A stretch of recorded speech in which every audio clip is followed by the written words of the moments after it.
Hey guys, in this video I'm going to show you how to place an options trade on E-Trade.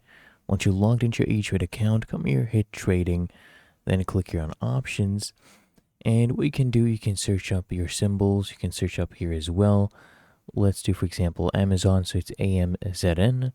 Go ahead and click on it. And then you click here on options, okay? And you'll see the different, weeks, the dates that you can go ahead and place trades for.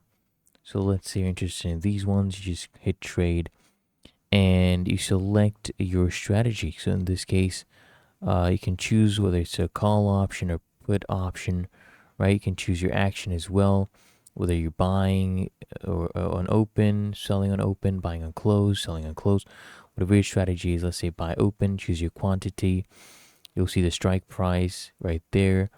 And you select your price type as well, whether it's a limit price, stop on quote, right?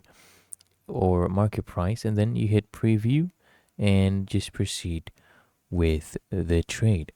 Really that easy. If you found this helpful, make sure you smash that like button, subscribe to App Mentor.